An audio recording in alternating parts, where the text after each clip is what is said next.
Salut à tous, c'est Manu, c'est Jean-Mi. Je vais parler de Kingsburg 3ème édition. Kingsburg 3ème édition est un jeu pour 2 à 5 joueurs, des durées de partie de 60 à 120 minutes à partir de 10 ans. Le jeu est édité en français par Don't Panic Games. C'est un jeu de Andrea Chiaverzio et de Luca Iemeko. Le royaume de Kingsburg est menacé. En tant que gouverneur d'une province frontalière, vous devez gérer vos ressources, bâtir votre territoire et défendre le royaume contre les armées d'envahisseurs. Le jeu se déroule sur 5 années avec des saisons de production où vous allez générer des ressources et un hiver où vous allez combattre les forces ennemies. Pour prospérer, vous allez devoir influencer les conseillers du roi en plaçant stratégiquement vos dés afin d'accumuler ressources comme l'or, le bois, la pierre, ainsi que des soldats pour vous défendre au moment de l'hiver. Cette 3ème édition comprend les meilleures extensions de ce jeu multiprimé. À la fin des 5 années, le gouverneur ayant le mieux développé sa province et qui a accumulé le plus de points de victoire remporte la partie. Allez, on va voir comment ça se passe. Et on se retrouve avec le jeu. Donc là, ce que je vais faire, c'est que je vais d'abord vous expliquer les règles du jeu. Ensuite, on parlera du mode de joueur, puis des extensions comprises dans cette nouvelle extension de Kingsburg, et à la fin, comme vous avez l'habitude maintenant, je vous donnerai mon avis sur le jeu. Pour la mise en place, vous allez commencer par placer le plateau au centre de la table. Sur le plateau de jeu, vous allez placer le jeton saison sur la case 1 de la piste saison, et le jeton émissaire du roi sur la case 5. Ensuite, vous placez le jeton année sur la case 1 de la piste année. Placez les différentes ressources à portée de tous les joueurs, ainsi que les jetons plus 2, les jetons soldats, ainsi que les dés bonus près du plateau de jeu. Ils vont constituer la réserve. Ici, nous avons les cartes ennemies. J'ai déjà préparé le paquet, mais vous allez le préparer de la manière suivante. Vous allez séparer les cartes ennemies selon le chiffre indiqué au dos en 5 paquets. Vous allez commencer par l'année 5, puis dans l'ordre décroissant. Vous prenez secrètement une carte au hasard dans chaque pile, et vous la placez sur la case 8 de la piste saison. Vous allez ranger les autres cartes dans la boîte sans les regarder. Chaque joueur va ensuite choisir une couleur. Il prend les dés individuels, les jetons gouverneurs qui ont déjà été placés sur le plateau, ainsi que les jetons bâtiments, et le plateau province correspondant. Le symbole gouverneur de chaque plateau province va être visible. Rangez les éléments restants dans la boîte. Chaque joueur va placer un de ses jetons gouverneurs sur la case 0 de la piste de score, et ensuite en commençant par la première case, vous allez placer aléatoirement sur la piste d'ordre du tour les autres jetons gouverneurs. Une fois que ceci est fait, vous allez être prêt à jouer. Vous êtes de plus en plus, je tenais à vous dire, vous êtes de plus en plus nombreux à regarder les vidéos, ça fait vraiment plaisir et ça motive, donc n'hésitez pas à vous abonner, à laisser un commentaire et à activer la petite cloche qui vous permet d'être tenu au courant de toutes les vidéos quand elles sont disponibles. Sur ce, nous allons passer à la suite de la vidéo. Comment se passe une partie de Kingsburg? Kingsburg se déroule sur 5 années. Chacune est divisée en plusieurs phases. Chaque année est marquée par 8 phases distinctes, dont 4 sont des saisons de production et 4 sont des événements. Les différentes phases de l'année sont les suivantes. On commence en premier par la faveur du roi, suivi du printemps, qui est la première saison de production, la récompense du roi, suivi de l'été, une deuxième saison de production, l'émissaire du roi, puis l'automne, qui est une troisième saison de production, puis un recrutement de soldats, et finalement la bataille qui a lieu lors de l'hiver. À la fin de chaque phase, vous allez avancer le jeton saison d'une case sur la piste saison pour passer à la phase suivante. Et les phases 2, 4 et 6 sont les saisons de production, durant laquelle vous influencerez les conseillers du roi, présents sur le plateau, afin d'obtenir des récompenses, et vous pourrez également construire des bâtiments. Chaque saison de production va suivre les étapes suivantes. Un lancer de dés, et vous allez faire un nouvel ordre du tour. Au début de chaque saison de production, tous les joueurs lancent leurs dés, y compris les éventuels dés bonus. Les joueurs peuvent utiliser des effets spéciaux pour modifier ou relancer des dés, selon ce qu'ils possèdent comme carte ou comme capacité. Après ces modifications, l'ordre du tour est déterminé par la somme des valeurs des dés de chaque joueur. Le joueur avec la valeur la plus basse commence et l'ordre continue de cette manière. Ensuite, vous allez influencer les conseillers du roi. À tour de rôle, chaque joueur placera ses dés sur les conseillers du roi sur le plateau, afin de collecter des ressources, des soldats ainsi que d'autres avantages. Le placement stratégique des dés sur les différentes cases est crucial pour maximiser les récompenses que vous allez récupérer. Ensuite, vous allez obtenir les récompenses des conseillers. Une fois les dés placés sur les conseillers, les joueurs vont collecter les récompenses en fonction des cases sur lesquelles leurs dés ont été placés. Cela peut inclure des ressources, des soldats ou d'autres avantages qui vous aideront à progresser dans la partie. Après avoir obtenu les récompenses des conseillers, vous pourrez construire des bâtiments. Les bâtiments sont présents sur votre plateau province. Ces bâtiments apportent non seulement des points de victoire à la fin de la partie, mais certains peuvent également offrir des avantages ou des bonus pour les phases suivantes. La construction de bâtiments est un élément central de la stratégie du jeu. Les phases spéciales, donc les phases 1, 3, 5 et 7, sont des événements spéciaux où des actions peuvent être prises par le roi ou d'autres éléments du jeu. La première phase, la faveur du roi. Le roi vient en aide au joueur qui possède la province la moins développée, c'est-à-dire celui qui a le moins de bâtiments. Ce joueur reçoit un des bonus pourra utiliser pendant le printemps. En cas d'égalité pour le nombre de bâtiments, le roi aide le joueur avec le moins de ressources. Les ressources sont ici et vous les récupérez au fur et à mesure de la partie. Si l'égalité persiste, tous les joueurs à égalité ne reçoivent pas un dé, mais reçoivent une ressource de leur choix. La phase 3, qui est la récompense du roi, cette phase permet aux joueurs de recevoir des récompenses supplémentaires en fonction de la situation de leur province. Le roi peut donner des avantages supplémentaires aux joueurs qui ont bien développé leur province ou qui en ont besoin. La phase 5, l'émissaire du roi, est un événement spécial où le roi va voir son émissaire pour accorder des privilèges ou organiser des missions spéciales pour certains joueurs. Cette phase va introduire de nouvelles dynamiques dans la partie selon les décisions prises par l'émissaire. La phase 7 est le recrutement de soldats. Avant la bataille qui se profile lors de l'hiver, les joueurs peuvent recruter des soldats pour défendre les provinces. Ce recrutement est crucial car l'armée ennemie doit être repoussée lors de la phase suivante. Contrairement aux autres phases, l'hiver n'est pas une saison de production. Au lieu de cela, les joueurs doivent se préparer à repousser une armée ennemie. Ce sont les cartes qu'il y a sur le plateau ici. Cette armée est représentée par la carte ennemie du paquet ennemi et constitue une véritable épreuve pour chaque joueur. Selon le résultat de la bataille, les joueurs peuvent gagner ou perdre des ressources, voire des points de victoire et même des bâtiments. À la fin de l'année, après la phase d'hiver, le jeton saison est déplacé sur la case 1 de la piste saison, indiquant le début d'une nouvelle année, et vous avancez d'une année à cet endroit-là. Je vais maintenant vous dire comment se passe particulièrement chacune des phases. Donc nous commençons par la phase 1, la faveur du roi. Au début de chaque année, le roi intervient pour s'assurer que ses gouverneurs fassent prospérer leur province. La première phase de chaque année est donc consacrée à la faveur du roi, où il vient en aide au gouverneur ayant la province la moins développée. Le roi regarde les bâtiments présents sur chaque plateau province. Le joueur ayant le moins de bâtiments reçoit une aide du roi sous forme de dés bonus qu'il pourra utiliser durant la saison du printemps. C'est-à-dire que les joueurs, là j'en ai mis qu'un seul plateau bien entendu, mais les joueurs vont chacun avoir un plateau. Quand vous construisez un bâtiment, vous avez ces jetons-là qui sont placés dessus.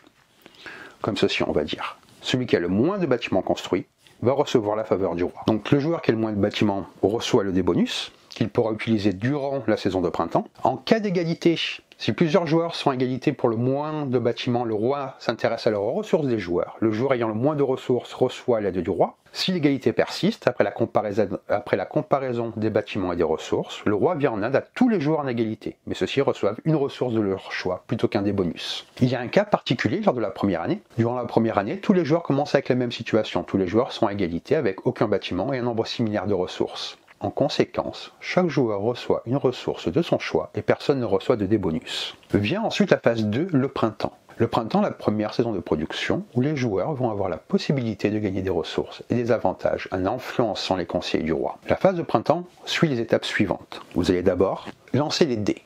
Tous les joueurs lancent simultanément leurs dés, y compris les éventuels dés bonus, que vous auriez pu obtenir lors de la faveur du roi. Si un joueur possède des effets ou des capacités qui lui permettent de changer les résultats des dés ou de les relancer, il peut les utiliser à ce moment-là, mais dans l'ordre du tour des joueurs.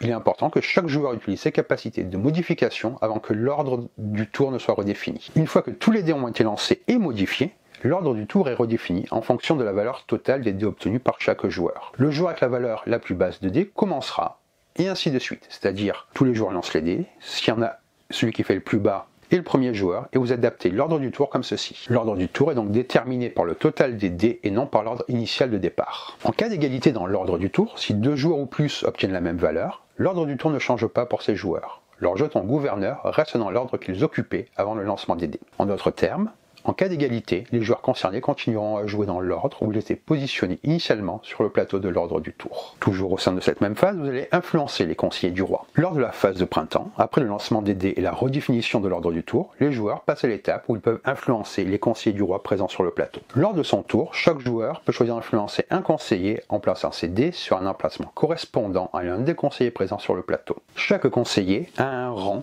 qui est indiqué dans un bouclier au-dessus. La valeur totale des dés placés sur un conseiller doit être égale à son rang. Cela signifie que si un conseiller a un rang de 4, vous devez placer les dés dont la somme de valeur est exactement 4. C'est-à-dire que si vous avez un dé qui fait 2 et un dé qui fait 3, donc la somme est de 5, vous pourrez influencer celui qui est à 5, mais vous ne pourriez pas influencer celui qui est à 4. Si un joueur n'a pas la capacité de placer des dés sur un conseiller, parce qu'il n'a plus de dés ou parce qu'il n'a pas les dés nécessaires pour atteindre la valeur du rang d'un conseiller, il peut choisir de passer son tour. Un joueur qui choisit de passer ne pourra plus influencer des conseillers pendant cette saison. Toutefois, il pourra toujours influencer des conseillers lors des prochaines saisons. Chaque conseiller présent sur le plateau ne peut être influencé que par un seul joueur par saison. Cela signifie que lorsqu'un joueur place des dés sur un conseiller, aucun autre joueur ne pourra le faire pendant cette saison. Une fois qu'un conseiller est influencé, l'emplacement de ces dés devient bloqué pour tous les autres joueurs. Si un joueur possède des dés bonus, comme celui reçu lors de la phase de la faveur du roi, je vous rappelle, ce sont les dés qui sont ici, il peut les utiliser pendant cette phase pour compléter sa somme de dés et influencer un conseiller. Par exemple, un joueur peut avoir un dé 3 et utiliser un dé bonus qui a fait plus 2, ce qui lui permet d'influencer un conseiller de rang 5. Ici, nous avons les jetons plus 2. Certains joueurs peuvent disposer de ces jetons-là, qui ajoutent 2 à la valeur totale de leur dé. Cela peut être utile pour être un rang de conseiller plus élevé si nécessaire. Une fois que ceci est fait, l'étape de l'influence des conseillers se termine lorsque tous les joueurs ont passé. Une fois que chaque joueur a eu l'opportunité de passer ou d'influencer un conseiller, cette phase se clôt et les joueurs peuvent passer à l'étape suivante. C'est-à-dire que, imaginons que ce soit à moi de jouer, je lance mes dés et je fais donc 5, 4 et 3. C'est à moi de jouer, je vais commencer et je vais placer le 5 ici. Mes adversaires, quant à eux, ont fait ces lancers-là. C'est donc au joueur bleu. Le joueur bleu décide de prendre ces 2 dés et les mettre sur le 4. Au joueur vert, le joueur vert là va mettre sur le 2. Là c'est à moi, je ne pourrai pas aller sur le 4, je peux aller sur le 3, mais je décide d'aller sur le 7. Au joueur bleu, le joueur bleu va aller sur le 6. C'est maintenant au joueur vert. Le joueur vert ne peut pas aller sur le 5, ne peut pas aller sur le 4. Il va donc mettre ses dés sur le 9. Ça revient à moi, je vais passer, le joueur bleu 1 également, et le joueur vert de même. Je vais vous parler plus en détail des dés bonus et des jetons plus 2. Les dés bonus et les jetons plus 2 sont des éléments cruciaux dans le jeu, qui permettent d'ajuster et d'optimiser vos actions lors de la phase d'influence des conseillers. Avec les dés bonus, ce sont des dés supplémentaires que vous pouvez gagner au cours du jeu. Ces dés ne sont pas des dés de base. Ce qu'on appelle les dés de base, ce sont les dés individuels de chaque joueur, mais peuvent être utilisés pour influencer les conseillers du roi pendant la phase de printemps, été et automne. Un joueur peut ajouter un dé bonus à ses dés individuels lorsqu'il influence un conseiller. Toutefois, un joueur ne peut pas utiliser uniquement des dés bonus pour influencer un conseiller. Il doit toujours placer au moins un de ses dés individuels en plus des dés bonus. C'est-à-dire que, quel que soit le résultat qu'il y a sur ce dé-là, imaginons que je le lance et que je fasse 1, je ne pourrai pas juste poser mon dé ici comme cela. Pour les jetons plus 2, ce sont des jetons spéciaux que les joueurs peuvent gagner et utiliser pour augmenter la valeur de leur dé. Lorsqu'un joueur utilise un jeton plus 2, il ajoute plus 2 à la somme totale de ses dés. Ces jetons permettent aux joueurs de compenser un lancer de dés insuffisant ou d'atteindre plus facilement la valeur nécessaire pour influencer un conseiller de rang plus élevé. Vous ne pouvez utiliser qu'un seul jeton plus 2 par saison de production, mais vous pouvez l'utiliser sur un groupe de dés comprenant un dé bonus, c'est-à-dire, même si vous en avez 2 ou 3, vous ne pouvez par saison de production en utiliser qu'un seul, mais vous pouvez l'utiliser avec 2 de vos dés ainsi qu'un dé bonus. Cela donne encore plus de flexibilité, permettant au joueur de cumuler les effets pour maximiser ses chances de réussir une influence. Une fois que tous les joueurs ont placé les dés, vous allez passer à la phase de obtenir les récompenses des conseillers. Après l'étape d'influence, chaque joueur recevra les récompenses associées aux conseillers qu'ils ont influencés, selon l'ordre croissant de rang. On commence donc par ici, et on suit l'ordre croissant. Les récompenses sont attribuées de la manière suivante. Les récompenses des conseillers sont obtenues par les joueurs qui ont influencé un conseiller. Chaque conseiller a des récompenses spécifiques indiquées à cet endroit-là, qui peuvent inclure, comme je vous disais, des ressources, des soldats, des points de victoire ou d'autres avantages en fonction des conseillers. Les ressources, telles que la pierre, le bois, l'or, seront utilisées pour construire des bâtiments ou acheter des améliorations. Les soldats, eux, vous permettent de défendre votre province contre les invasions ennemies. Les points de victoire détermineront les vainqueurs à la fin de la partie et vous les indiquez directement sur la piste de score. Chaque joueur reçoit ses récompenses en fonction du rang des conseillers qu'il a influencé. Cela se fait dans l'ordre croissant du rang des conseillers, comme je viens de vous dire. Une fois que tous les joueurs ont reçu leurs récompenses des conseillers, chaque joueur récupère ses dés individuels. Ensuite, les dés bonus et les jetons plus 2 utilisés sont retournés dans la réserve. Je vais vous dire un petit peu plus quels sont les bonus des différents conseillers, comme ça vous avez une meilleure idée. Pour le conseiller 1, il vous donne un point de victoire, c'est ce symbole-là. Ensuite, vous gagnez un or, vous gagnez un bois. Pour le rang 4, vous gagnez un or ou un bois. Le rang 5, vous gagnez un soldat. Ensuite vient l'alchimiste. Vous échangez une ressource de votre choix contre les 2 autres ressources. Par exemple, échanger une pierre contre un or et un bois. Au 7, nous avons l'astronome. Vous gagnez une ressource de votre choix ainsi qu'un jeton plus 2. Ensuite, vous allez gagner 2 ors avec celui-là. Pour le 9, vous gagnez un or et un bois ou une pierre et un bois. Le 10, vous gagnez 2 soldats et regardez secrètement la première carte du paquet ennemi avant de la remettre, face cachée en haut du paquet. Le 11, qui est le forgeron, vous gagnez un or et une pierre ou une pierre et un bois. Avec la duchesse, vous gagnez 2 ressources de votre choix et un jeton plus 2. Le 13, le champion, vous permet de gagner 3 pierres. À côté de lui, le 14, vous dépensez un point de victoire pour gagner 3 ressources de votre choix. Vous pouvez dépenser un point de victoire, même si vous en avez 0, en reculant votre jeton sur la piste de score. Vous pouvez donc vous retrouver en point négatif. Avec le 15, vous allez gagner une pierre, un or et un bois. Le 16, 4 or. Avec le 17, la reine, vous gagnez 2 ressources de votre choix ainsi que 3 points de victoire. Et vous regardez secrètement la première carte du paquet ennemi et vous le remettez bien entendu face cachée. Et finalement le roi, vous gagnez un or, une pierre, un bois ainsi qu'un soldat. Une fois que la phase de récompense est finie, nous allons passer à la phase de construction des bâtiments. La phase de construction de bâtiments est une étape essentielle dans Kingsburg. Elle permet aux joueurs de renforcer leur province en construisant des bâtiments qui offrent des avantages immédiats sous forme de points de victoire, de ressources supplémentaires ou d'autres bonus. Pour construire un bâtiment, vous allez devoir premièrement dépenser les ressources. Ces ressources sont généralement des matériaux comme le bois, l'or, la pierre. Le coût en ressources de chaque bâtiment est indiqué ici. Pour savoir combien de ressources dépenser, le joueur peut se référer à ce coût et s'assure qu'il possède les ressources nécessaires. Après avoir dépensé les ressources nécessaires, le joueur place un de ses jetons bâtiment sur l'emplacement correspondant de son plateau province. Par exemple ici, je dépense 2 ors et je le place pour montrer que j'ai construit la statue. Après avoir construit un bâtiment, vous gagnez immédiatement les points de victoire indiqués sur la bannière rouge du bâtiment, qui sont indiqués ici. Ces points sont rajoutés à votre total de points de victoire. Il y a cependant certaines conditions de construction. Vous pouvez construire un bâtiment seulement si tous les bâtiments situés à sa gauche dans la même rangée ont déjà été construits. C'est-à-dire qu'au début, vous ne pouvez construire que ces bâtiments-là. Cela impose une certaine logique et stratégie dans l'ordre des bâtiments à construire. Le joueur doit d'abord compléter les bâtiments les plus à gauche avant de pouvoir en construire d'autres. Ensuite, lors d'une prochaine phase de production, vu que j'ai construit ici, je pourrai construire là bien entendu, ou je pourrais commencer à construire ici, mais je ne pourrais pas construire là par exemple. Dans chaque rangée, le joueur ne peut construire qu'un seul bâtiment à la fois. Une fois qu'un bâtiment est construit, vous passez à la colonne suivante de la même rangée, c'est-à-dire que vous ne pouvez pas construire 2 fois la statue par exemple, pour profiter de ses avantages. Vous ne pouvez construire qu'un seul bâtiment par phase de construction, sauf si vous possédez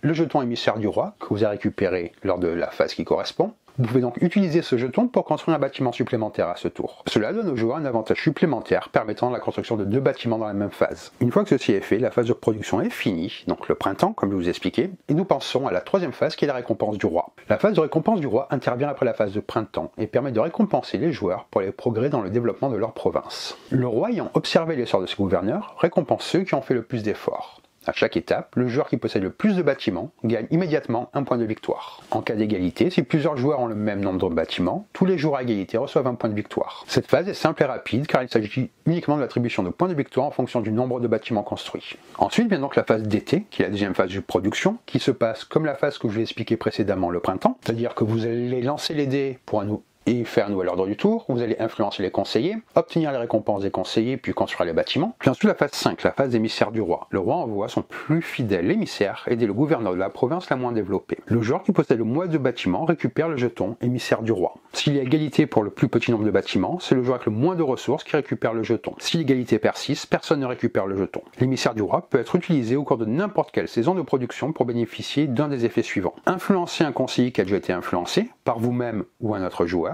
Placez vos dés pour influencer en suivant les règles classiques. Pour cette saison, le conseiller accordera sa récompense 2 fois. L'autre effet est construire un bâtiment supplémentaire lors de la dernière étape d'une saison de production. Vous dépensez des ressources égales au coût de chaque bâtiment et vous suivez les règles de construction classiques. Après avoir utilisé l'un des effets du jeton émissaire du roi, vous le replacez sur son emplacement de la piste saison. Si un joueur n'utilise pas son jeton émissaire du roi avant le début de la phase 5 de l'année suivante, il le replace sur l'emplacement de la piste saison. Ensuite vient la phase 6, l'automne. C'est la 3e saison de production qui se déroule donc comme le printemps. Vient ensuite la phase 7, le recrutement de soldats. En suivant l'ordre du tour, chaque joueur peut recruter des soldats pour se préparer à contrer la prochaine invasion.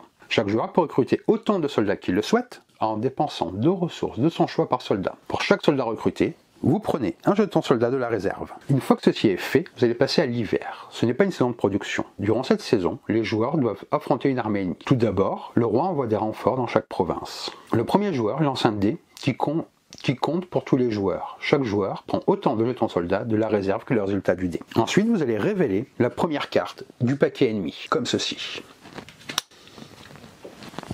Il s'agit de la menace que les joueurs devront repousser cet hiver. Ici, vous avez la force de l'ennemi. Ici, la pénalité en cas de défaite. Et ici, la récompense en cas de victoire. Et comme vous le voyez, vous avez une indication de la force de l'ennemi. Là, par exemple, celle-là sera entre 3 et 5. Ensuite, vous allez déterminer la force de chaque joueur. Ajoutez chaque modificateur, positif ou négatif, provenant des bâtiments et de vos jetons soldats. Ensuite, vous déterminez l'issue des batailles de tous les joueurs en comparant leur force avec celle de l'ennemi. C'est-à-dire que vous allez regarder si les bâtiments vous donnent des bonus, vous comptez le nombre de jetons soldats que vous avez et vous comparez à la force qu'il y a là. Ici, si j'ai 2, il ne se passe rien. Si j'ai moins de 2, j'aurai ce malus-là.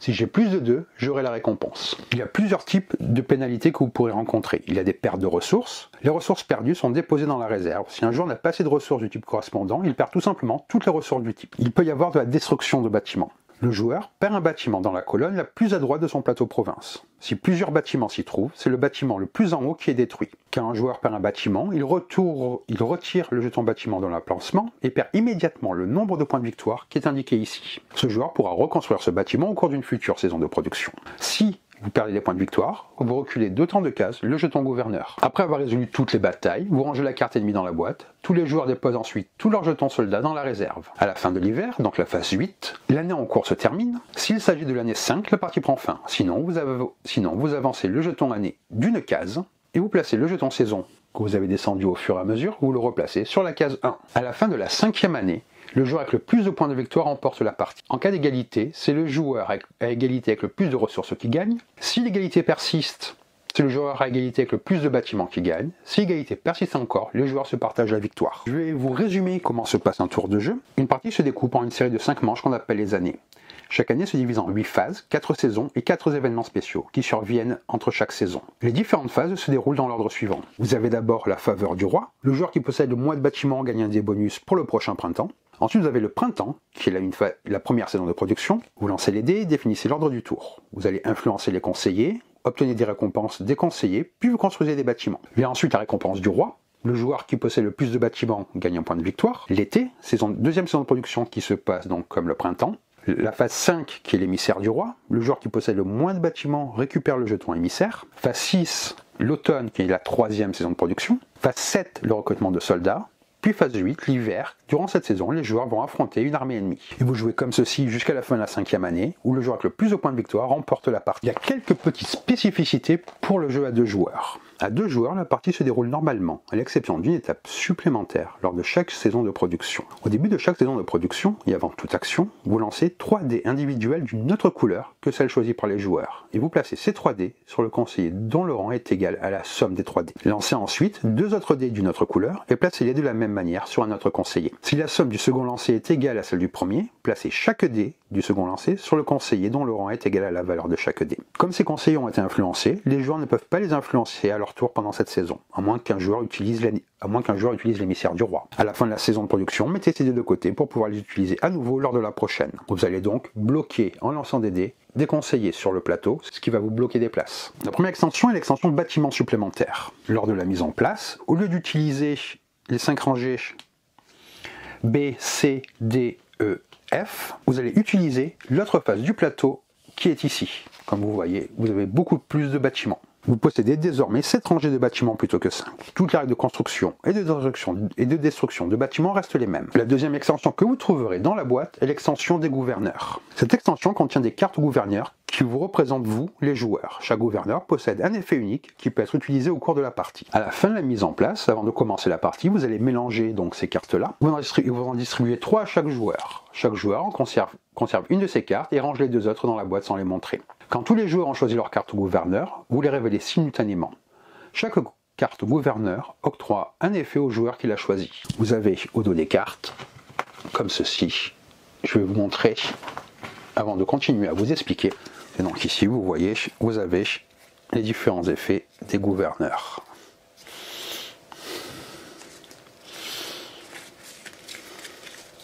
Et ce sont ces cartes-là. De base, les effets des gouverneurs sont activables, sauf s'ils constituent une restriction, comme vous ne gagnez pas 2. La plupart des effets de gouverneurs ne peuvent être utilisés qu'une fois par saison, d'autres une fois par année, et d'autres encore une fois par partie. Les seuls effets de gouverneurs qui peuvent être utilisés plusieurs fois commencent par « lorsque ». Ces effets concernent le percepteur, le menuisier et le deuxième effet du sculpteur. Certains effets de gouverneurs nécessitent plusieurs conditions pour être utilisés. Si ces conditions ne sont pas remplies, ces effets ne peuvent pas être utilisés. Certains gouverneurs, comme la demoiselle ou le menuisier, octroient plus d'un effet. Leurs effets sont indépendants les uns des autres et peuvent être utilisés à différents moments de la partie.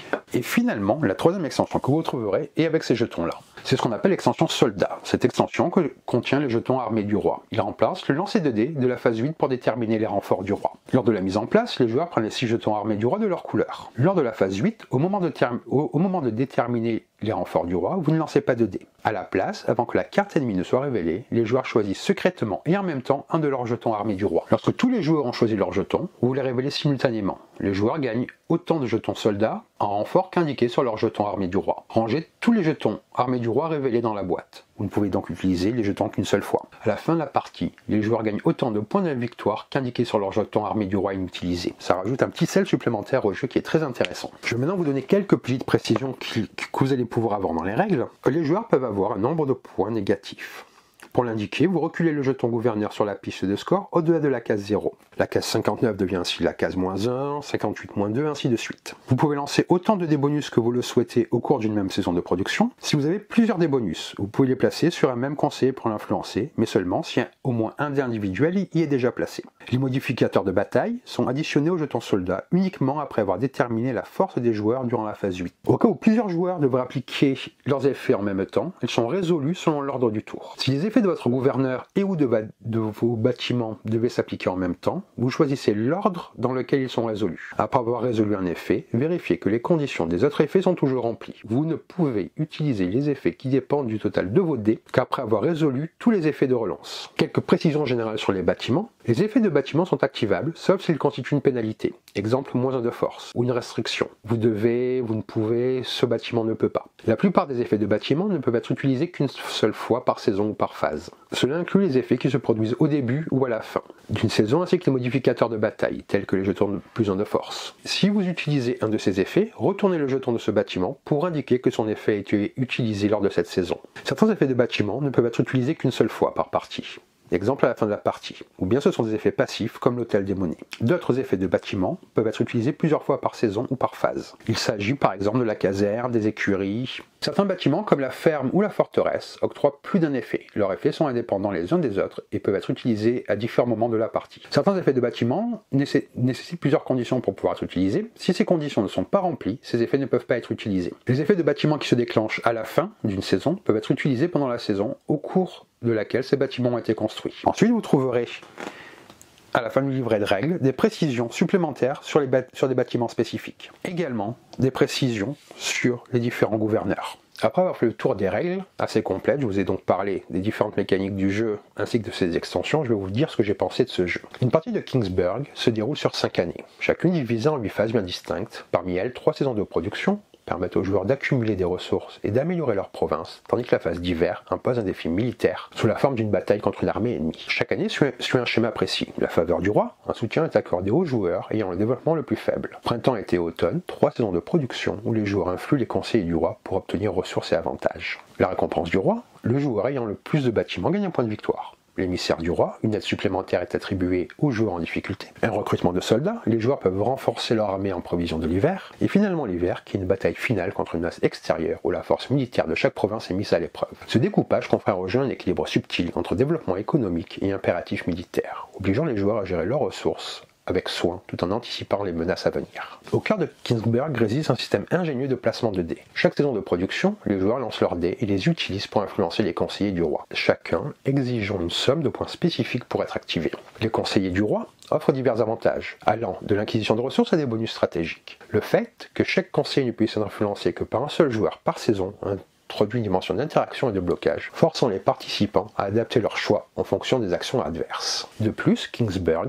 permet d'atténuer l'aléatoire des dés grâce à des jetons +2 et des dés bonus obtenus via certaines mécaniques. Ainsi, bien que le hasard soit présent, une planification habile permet de réduire son impact et d'exploiter au mieux chaque tirage. Si le développement de sa province est essentiel pour accumuler des points de victoire, il ne faut pas négliger l'aspect militaire du jeu. Chaque hiver, une armée ennemie attaque les provinces des joueurs, et ceux qui ne parviennent pas à la repousser subissent des pénalités. Cette menace constante impose des choix cornéliens, investir ses ressources dans l'infrastructure économique ou recruter des soldats pour assurer sa survie. Cet équilibre entre expansion et protection confère au jeu une tension stratégique permanente. Bien que la version de base de Kingsburg soit déjà riche en possibilités, ces extensions apportent une profondeur supplémentaire en introduisant de nouvelles mécaniques et en augmentant la diversité des stratégies disponibles. L'extension des bâtiments supplémentaires en ajoute 2 nouvelles rangées de bâtiments, portant leur nombre à 7 au lieu de 5. Cela ouvre de nouvelles voies de développement et complexifie les choix des joueurs. Désormais, chaque province peut se spécialiser davantage, rendant chaque partie encore plus unique. En configuration de joueurs, Kingsburg intègre une mécanique de blocage artificiel déconseillée par des dés neutres. simulant ainsi la pression exercée par d'autres joueurs dans une partie classique. Ce système maintient l'équilibre du jeu et force une adaptation stratégique permanente, rendant les parties à 2 tout aussi captivantes que celles à plusieurs. Au-delà du gameplay,